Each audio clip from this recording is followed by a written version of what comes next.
You must. Let's talk. Here are three. So how do you write scary stuff? To talk about that, I want to look at It Follows by David Robert Mitchell. This is not only one of my favorite horror films of all time, but this script is actually written very beautifully. If you've seen the film, you know that it opens with a really brutal, cold open kill sequence. Structurally, this is very normal for horror films, but the way it's executed here, and especially the way it's written, I thought was worth looking at. I'm going to sort of use myself to censor out some of the image here, but if you've seen the movie, again, you're probably familiar with this. It's pretty famous by now. I particularly remember in the theater being very shocked by this, but let's take a look at how he writes it. Exterior, Lake St. Clair, morning. A hard cut reveals harsh morning sunlight on the sand and lake. Peaceful sounds. Annie is laying along the shore. Her body is pale and still. She's dead. Her jaw hangs open, head slumped to the side, blue lips and face covered with bug bites. Her leg is twisted back, violently rotated in its socket,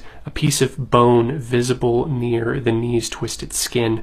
Her red pump dangles from her foot over her chest, legs open. Something awful and provocative. I cannot even tell you how much I just adore this entire last paragraph here. I think one of my big complaints with a lot of the horror scripts I read is they can just lack a bit of artfulness in the way they're written, especially when it comes to kill sequences like this. They can sometimes feel just very cold and like medical almost. You know, just like killer stabs victim in the neck, knife goes through. Successful horror films, and therefore successful horror scripts, need to affect you on a guttural level. Your number one job as a screenwriter is to make the person reading the script see the movie, see the images in their head.